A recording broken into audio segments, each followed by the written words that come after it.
ओम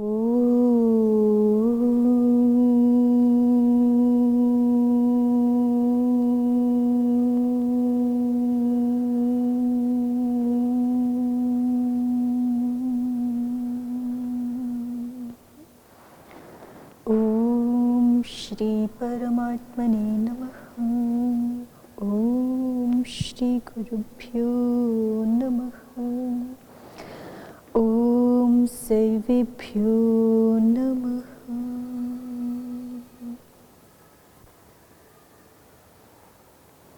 ओम। अनभिहिते सूत्र पर समाधाता अनभिहिते सूत्र को प्रकारांतर से स्थापित करना चाहता है, इसलिए समाधाता ने जिज्ञासु के सामने प्रश्न उपस्थापित किया है। किम पुनरिह अकर्तव्यो न भीताधिकारः क्रियते आहोसिद अन्यत्र कर्तव्यो न क्रियते। आप क्या कहना चाहते हैं कि यहाँ द्वितीय अध्याय तृतीय पाद में कर्मणि द्वितीय आदि जो विभक्ति विधान प्रकरण है, यहाँ पर अनभिहिते नहीं करना चाहिए था और कर दिया है, ऐसा है?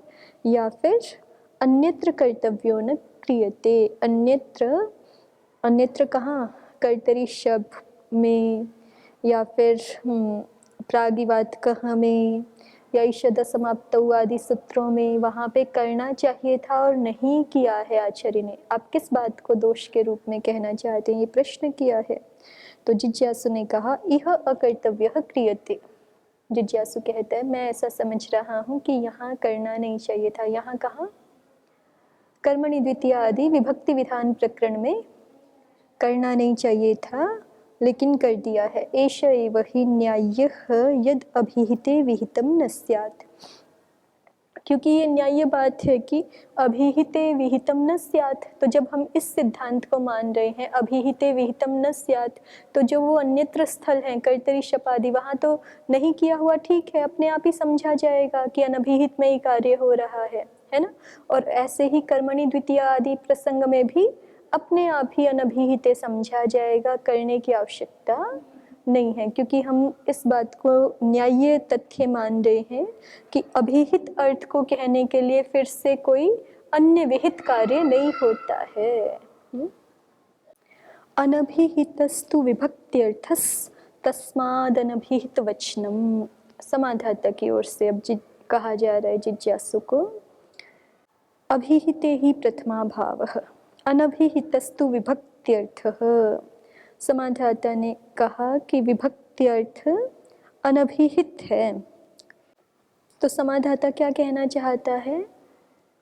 ध्यान दीजिए, जब समाधाता ऐसा कह रहा है ना अनभिहितस्तु विभक्त्यर्थः, तो समाधाता ये दिखाना चाहता है कि आपने अभी तक जो बात कही कि कर्तरी शब्द आदि में जैसे हम अनभिहिते नहीं कर रहे, फिर भी वो कार्य अपने आप से अनभिहित अर्थ में समझा जाता है।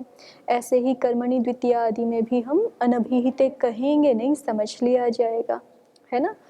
ऐसा ही तो कहा है। तो अब समाधाता ये कहना चाहता है कि देखो, यदि हम खुद से समझ भी लेंगे ना अनभिहिते कर्मणि द्वितीय इत्यादि में, तो भी एक समस्या आएगी। क्या समस्या आएगी? कि जो हमारे क्रियते कटः या कृतः कटः आदि प्रयोग है ना, वहाँ पर जो विभक्ति का अर्थ है वो तो अभी भी अनभिहित है, क्योंकि क्रियते के तेने या कृतः के तने, माने तिंग ने तिंग प्रत्यय ने कृत प्रत्यय ने कर्म को तो कह दिया, लेकिन विभक्ति का अर्थ प्रधान अर्थ कर्म थोड़े। विभक्ति का प्रधान अर्थ तो एकत्वादि है। विभक्ति का प्रधान अर्थ तो क्या है? एकत्वादि है। वो तो अभी भी अनभिहित है ना। तो भले ही आप अनभिहिते समझ भी लो, ठीक है। तो अनभिहिते कर्मणि, हमने कहा कर्मणि द्वितीय, और आपने स्वयं से समझ लिया अनभिहिते कर्मणि द्वितीय, फिर भी क्या होगा? क्रियते कटः में भी कटः में द्वितीय होने लग जाएगी, प्रथमा नहीं हो पाएगी। जो इष्ट प्रयोग है वो सिद्ध नहीं हो पाएगा। बात ध्यान दो फिर से, अनभिहिते तो कहा ही नहीं। जिज्ञासु जो बात बोल रहा है ना, उसके ऊपर समाधाता दोष दिखा रहे हैं। कि आप कह रहे हैं कि कहीं भी मत पढ़ो, ठीक है नहीं पढ़ते हैं, लेकिन फिर भी समझोगे तो अनभिहिते, है ना, और अनभिहिते समझोगे तो भी जो है वो दोष आएगा क्रियते कटह में। क्यों दोष आएगा? क्योंकि विभक्ति का प्रधान अर्थ जो एकत्वादि है वो अभी भी अनभिहित है। ठीक है, तो अनभिहित समझने के पश्चात भी प्रथमा नहीं हो सकेगी। अनभिहिते कर्मणि द्वितीया, तो कर्म में द्वितीया होने लगेगी। ठीक है, इतनी बात अभी कही जा रही, उसको एक बार ध्यान से इन्हीं के शब्दों में देखिए। अनभिहितस्तु विभक्त्यर्थस्तस्माद् अनभिहित वचनम, अभिहिते ही प्रथमा भावः। अनभिहितस्तु विभक्त्यर्थः कः पुनर्विभक्त्यर्थः? एकत्वादयो विभक्त्यर्थाः। तेषु अनभिहितेषु सत्सु कर्मादयो भिहिताः विभक्तीनामुत्पत्तौ निमित्तत्वाय मा भुवन्निति। एक जिज्ञासु ने, जब समाधाता ने कहा कि विभक्ति का अर्थ तो अभी भी अनभिहित है, तो उसके पीछे उसका अभिप्राय यही है कि क्रियते कटह आदि में कटह में जो प्रथमा चाहिए वो नहीं हो पाएगी, द्वितीया होने लग जाएगी। तो उसी बात की स्पष्टता करवाने के लिए जिज्ञासु ने पूछा है कह पुनर्विभक्त्यर्थः, तो समाधाता ने बता दिया एकत्वादयो विभक्त्यर्थः, एकत्वादि विभक्त्यर्थ है। तेषु अनभिहितेषु सत्सु, तेषु केषु? एकत्वादिषु विभक्त्यर्थेषु अनभिहितेषु सत्सु, वो जो एकत्वादि विभक्ति के अर्थ हैं उन एकत्वादि विभक्ति अर्थों के, विभक्ति अर्थों के अनभिहित होने पर कर्मादयो अभिहिताः, कर्मादि भले ही अभिहित हो भी जाएं, ठीक है। कृतः कटः में क्त प्रत्यय के द्वारा, क्रियते कटः में तिंग प्रत्यय के द्वारा कर्म आदि तो अभिहित हो गए, कर्म अभिहित हो गया ना इन दोनों वाक्यों में, तो कर्म आदि अभिहित हो गए। लेकिन कौन अनभिहित है? विभक्ति के जो वास्तविक अर्थ हैं, विभक्ति के जो मुख्य अर्थ हैं एकत्वादि, वो तो अभी अनभिहित है। तो फिर क्या हो जाएगा? कहते हैं कि तेषु अनभिहितेषु सत्सु। देखिए वाक्य में ऐसी स्थिति बन रही है कि विभक्ति अर्थ जो एकत्वादि हैं वो तो अनभिहित हैं, और कर्मादयो अभिहिताः, कर्म आदि अभिहित है। जिन वाक्यों में ऐसी स्थिति बनेगी, जिन वाक्यों में ऐसी स्थिति बनेगी, देखिए एक दूसरी प्रकार के उदाहरण जो आपके कर्तृवाच्य के उदाहरण है, कटम करोति, वहां पर तो तिंग प्रत्यय के द्वारा कर्म भी अनभिहित है, और कर्ता की बात ही नहीं हो रही, कर्ता तो अभिहित है। इसी उदाहरण को, इतने ही उदाहरण को हम देख रहे हैं केवल। कटम करोति, तिंग के द्वारा, तिंग प्रत्यय के द्वारा जो कटगत कर्मत्व है वो भी अनभिहित है, और जो कटगत एकत्व है वो भी अनभिहित है, तो दोनों ही अनभिहित हो गए। तो वहां तो अनभिहित कर्मणि द्वितीया लग ही जाएगा। ठीक है, हम नहीं कह रहे हैं अनभिहिते, समझ रहे हैं, जैसे कर्तरी शब्दादि में समझ रहे हैं वैसे ही समझ रहे हैं। तो यहाँ पे भी समझा, तो लेकिन यहाँ पे तो चूंकि दोनों कर्मादि भी अनभिहित और एकत्व आदि भी अनभिहित, तो इसलिए कर्मणि द्वितीया लग जाएगा, प्रवृत्त हो जाएगा। लेकिन समाधाता कह रहे हैं कि क्रियते कटः आदि में कैसे करोगे? वहां पर तो एकत्व आदि जो मुख्य अर्थ है विभक्ति का वो तो अनभिहित रह गया, वो तो अनभिहित रह गया, और जो कर्म कटगत कर्मत्व है वो तो अभिहित हो गया। तो वहां पर क्या ना हो जाए, देखिए वाक्य को फिर से पढ़ लीजिए। तेषु अनभिहितेषु सत्सु कर्मादयो अभिहिता विभक्ति नाम उत्पत्तौ निमित्तत्वाय मा भूवन्निति। उन एकत्वादि विभक्ति अर्थों के अनभिहित होने पर कर्मादयो अभिहिता, और जब कर्म आदि अभिहित हो जाए उस स्थिति में विभक्ति नाम उत्पत्तौ, विभक्तियों की उत्पत्ति में निमित्तत्वाय मा भुवन, निमित्तता के लिए वो ना होने लग जाए, माने निमित्त ना बनने लग जाए, निमित्तता के लिए समर्थ ना होने लग जाए। कौन? कर्मादयो अभिहिताः, जो अभिहित कर्म आदि हैं वो विभक्ति की उत्पत्ति में निमित्त ना बन जाएं। क्योंकि आपने तो कर्मणि द्वितीया इतना मात्र सूत्र कहा है, और अनभिहित को अपने आप से समझ रहे हो, है ना। तो कौन अनभिहित, इसका कुछ निश्चय नहीं हो पाया। ठीक है, जब आप ऊपर से एक शब्द को विशेषण के रूप में लेके आ रहे हो अनभिहिते को, है ना, तो कौन अनभिहित होगा, किसके अनभिहित होने में द्वितीया होनी है, ऐसा आपने कुछ कहा नहीं। तो कभी जो है ऐसी स्थिति में जहाँ पर कर्म आदि अभिहित हो और एकत्व आदि अनभिहित हो, वहाँ पर भी अनभिहित कर्मणि द्वितीया ना लगने लग जाए, क्योंकि कुछ ना कुछ अनभिहित होना चाहिए, इतना ही अर्थ है अभी।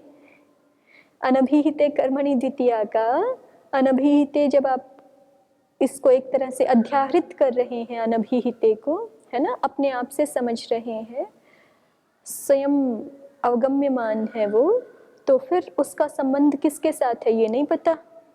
तो किसी के भी अनभिहित होने पर कर्म में द्वितीया हो सकती है, तो वहाँ एकत्वादि तो अनभिहित हैं, तो उनके अनभिहित होने पर भी कर्म में द्वितीया होने लग सकती है। वैसा ना होने लग जाए, ठीक है, वैसा ना होने लग जाए। तस्माद अनभिहित वचनम, इसलिए क्या करना चाहिए, इसलिए अनभिहित साक्षात पढ़ना चाहिए। तो फिर क्या हो जाएगा, अनभिहित पढ़ देंगे तो दो अनभिहित हो गए, एक तो अपने आप से समझा जा रहा था और एक अनभिहिते पढ़ दिया, ठीक है।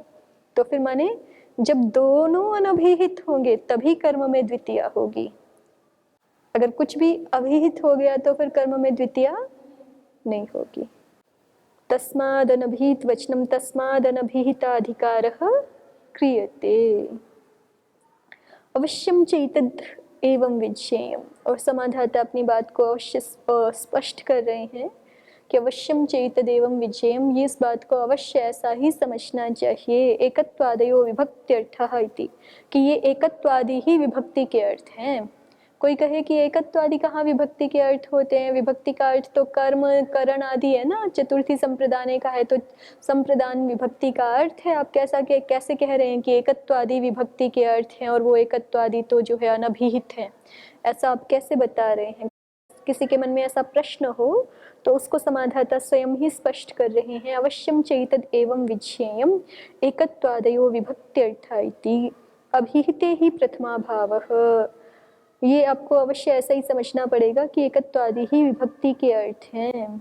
अभिहिते ही प्रथमा भावः, अभिहित में अभिहिते ही प्रथमा भावः, इन्होंने केवल जो है वार्तिककार का वार्तिकांश ऐसे का ऐसे उद्धृत कर दिया है, उसको आगे स्पष्ट कर रहे हैं कि अभिहिते ही प्रथमा भाव का यहाँ अर्थ क्या है। तो कहते हैं यो ही मन्यते, कि देखिए यदि हम ऐसा नहीं मानेंगे ना कि एकत्वादि विभक्ति के अर्थ हैं, तो क्या होने लगेगा, यो ही मन्यते कर्मादयो विभक्त्यर्थाः।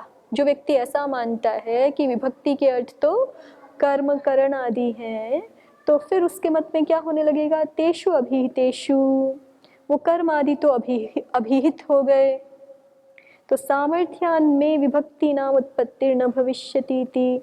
तो सामर्थ्य से ही, चूंकि वो अभिहित हो गए, तो अभिहित होने के सामर्थ्य से ही विभक्तियों की उत्पत्ति होगी नहीं, अनभिहिते करना व्यर्थ है। आप ये भी क्यों कह रहे हैं कि समझ लेंगे भाई। जो व्यक्ति ऐसा मानता है कि कर्म आदि विभक्तियों के अर्थ क्या है, कर्म आदि है, तो देखो क्रियते है, क्रियते कटह में ते ने ते प्रत्यय ने माने तिंग प्रत्यय ने कटगत कर्मत्व को तो कह दिया, क्योंकि कर्म में आया है, ठीक है।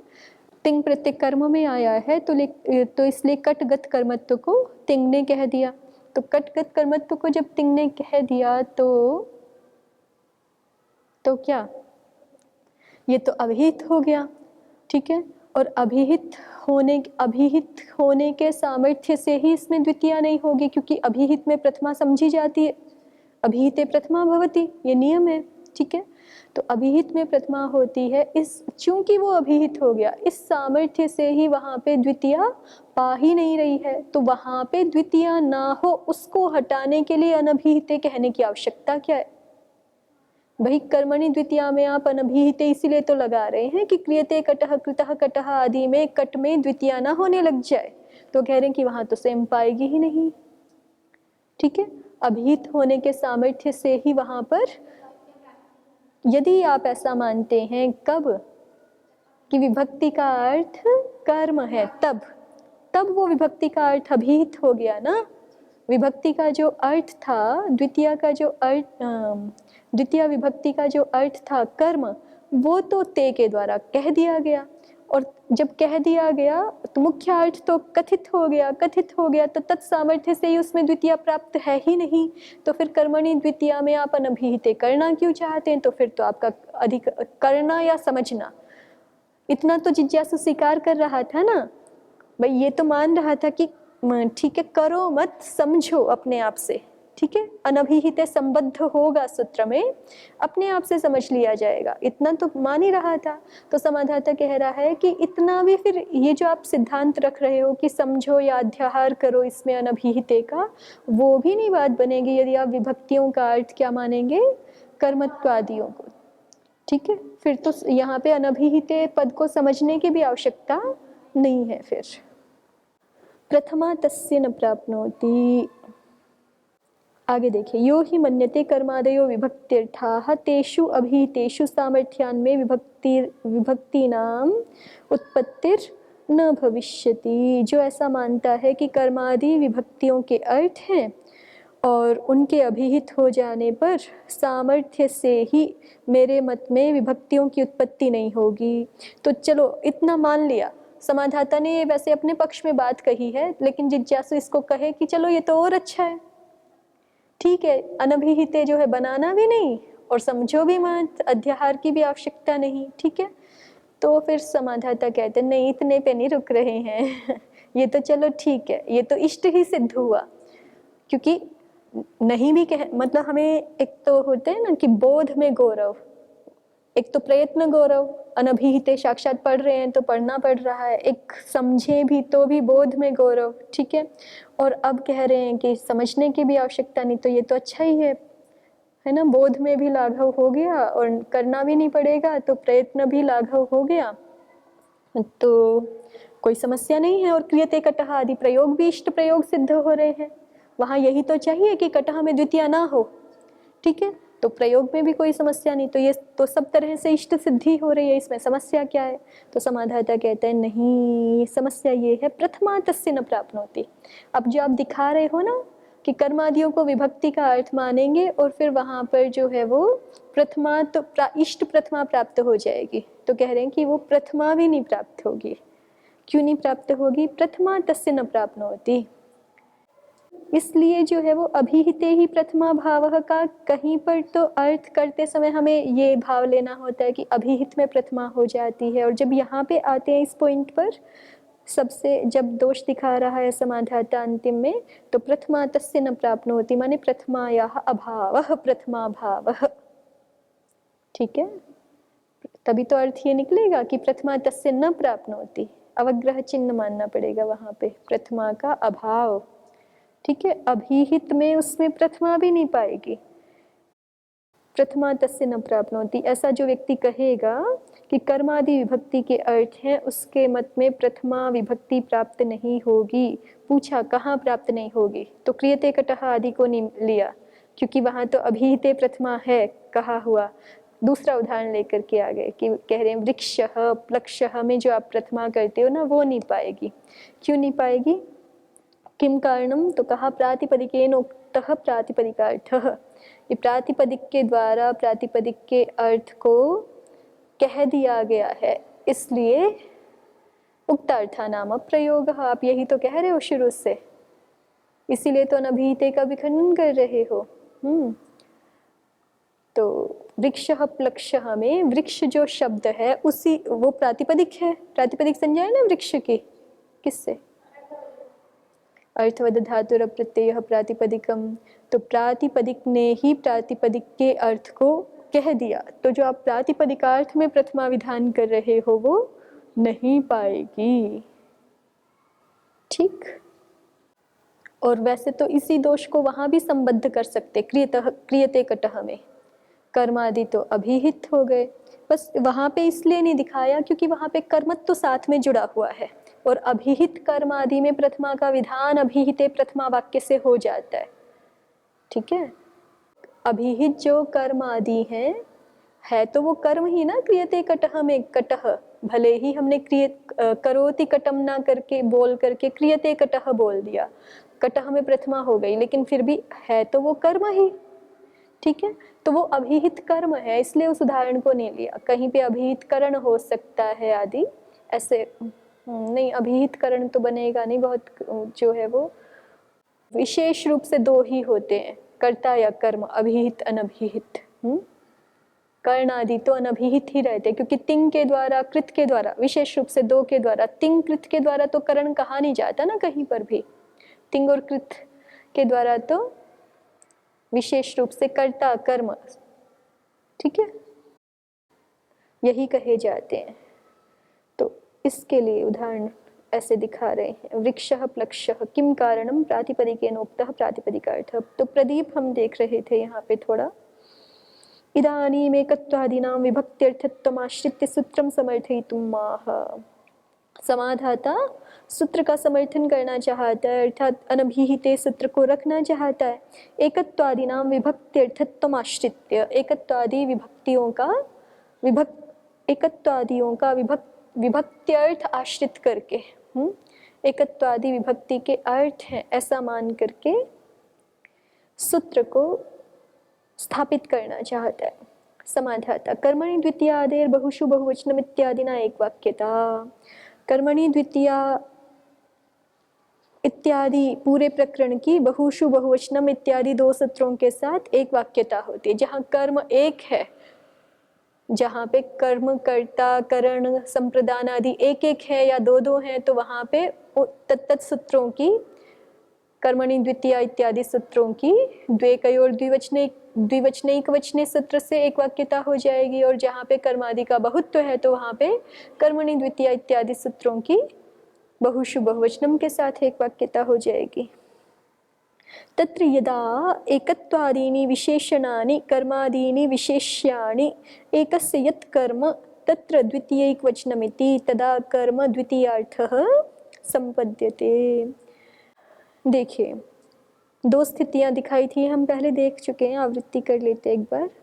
तत्र यदा एकत्वादीनि विशेषणानि, जब ऐसी स्थिति मान के चलते हैं कि एकत्वादि विशेषण है और कर्मादीनि विशेष्याणि, कर्मादि विशेष्य है। माने जो नीचे पक्ष दिखाया था ना भाष्य में, यो ही मन्यते कर्मादयो विभक्त्यर्था, उसी को यहाँ पे दिखा रहे पहले कि कर्मादि मुख्य रूप से विभक्त्यर्थ है और एकत्वादि तो उसके विशेषण है। ऐसा जब मानेंगे तो अर्थ क्या हो जाएगा सूत्र का, एकस्य यत् कर्म तत्र द्वितीयैक वचनमिति, ठीक है। माने एकस्य यत् कर्म का मतलब है एकत्व विशिष्टम यत् कर्म, एकत्व विशिष्ट जो कर्म है वहाँ पर द्वितीया का एक वचन होता है। तदा कर्म द्वितीयार्थ संपद्यते। और जब ऐसा सूत्रार्थ करेंगे, दो सूत्रों को मिला दिया ना, किन किन को मिला दिया, कर्मणि द्वितीया को और द्वेकयोर द्विवचनैक वचने को, और अर्थ कैसा किया, एकत्व विशिष्टम यत् कर्म तत्र द्वितीयैक वचनमिति, ऐसा अर्थ किया।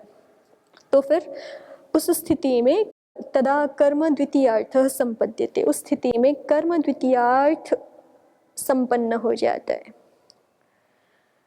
अब क्या होगा जब कर्म द्वितीयार्थ बन जाएगा, तो तच्च यदा कृदादिभिर अभिहितम भवति, वो कर्म जब कृत आदि प्रत्ययों के द्वारा, कृत या तिंग प्रत्यय के द्वारा अभिहित हो जाएगा, जैसे कि क्रियते कटह में होता है, कृतः कटह में होता है, त प्रत्यय के द्वारा, तिंग प्रत्यय के द्वारा कर्म अभिहित हो जाता है ना, तो तदा गतार्थत्वाद द्वितीयायाः प्राप्तिरेव नास्ति। तब गतार्थ होने से, माने किसके गतार्थ होने से, कर्मार्थ के गतार्थ होने से, किसके द्वारा, उस तिंग प्रत्यय के द्वारा या क्त प्रत्यय के द्वारा ही कर्मार्थ के गतार्थ हो जाने से या कह दिए जाने से, ठीक है। द्वितीयायाः प्राप्तिरेव नास्ति, तो इसलिए अब द्वितीया की तो प्राप्ति है ही नहीं। इति नार्थो अनभिहिताधिकारेण, तो इसलिए अनभिहित अधिकार करने की कोई आवश्यकता नहीं है। क्रियते कटः कृतः कटः, यहाँ पर कर्म अभिहित हो गया है क्त प्रत्यय के द्वारा, तिंग प्रत्यय के द्वारा, और वो कर्म ही आपका मुख्य अर्थ था विभक्ति का, ठीक है। तो विभक्ति का मुख्य अर्थ जब तिंग और क्त प्रत्यय के द्वारा कह दिया गया, तो अब उसको कहने के लिए फिर से द्वितीया नहीं आएगा। द्वितीया इस संज्ञा वाला कोई भी प्रत्यय नहीं आएगा, ठीक है, क्योंकि द्वितीयार्थ मुख्यार्थ था, नहीं कर्मार्थ मुख्यार्थ था आपका द्वितीय का, और उसका ज्ञान तो हमें अन्य प्रकार से हो गया, ठीक है। तो इसलिए कहते हैं नार्थो नभीताधिकारेण, तो जब द्वितीय की प्राप्ति है ही नहीं क्रियते कटह में, तो फिर आपको अनभिहिते क्यों करना है? अनभिहिते तो आप यहाँ से ही द्वितीय को बचाने के लिए कर रहे थे ना, वो तो अपने आप ही बच गया, ठीक है। द्वितीय अपने आप ही नहीं हुई, क्यों नहीं हुई? क्योंकि आप विभक्ति का मुख्यार्थ कर्म को मान रहे हैं, और विभक्ति का मुख्यार्थ कर्म को मान रहे, तो वो मुख्यार्थ तो त प्रत्यय ने तिंग प्रत्यय ने कह दिया, ठीक है। तो इसलिए द्वितीय की प्राप्ति है ही नहीं उसको कहने के लिए, तो फिर कर्मणि द्वितीय इत्यादि में अनभिहिते अधिकार का कोई प्रयोजन नहीं है। ये पक्ष यो ही मन्यते कह करके जिसको भाष्य में दिखाया है वो है, ठीक।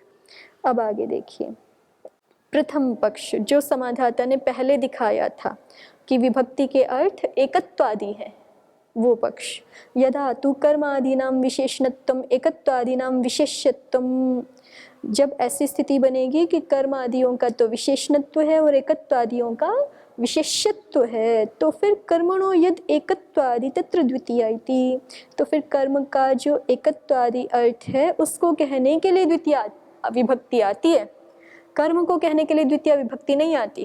किसको कहने के लिए आती है? कर्मणो यद एकत्वादि, कर्म का जो एकत्व द्वित्व बहुत्व है उसको कहने के लिए क्रमशः द्वितीय का एक वचन द्विवचन बहुवचन प्रत्यय आता है, कर्म को कहने के लिए नहीं आता है। तो फिर जब कर्म को कहने के लिए नहीं आता है तो तदा एकत्वादयो विभक्त्यर्थाः संपद्यन्ते, इस प्रकार के अर्थ में तो एकत्वादि विभक्ति के अर्थ बन जाते हैं।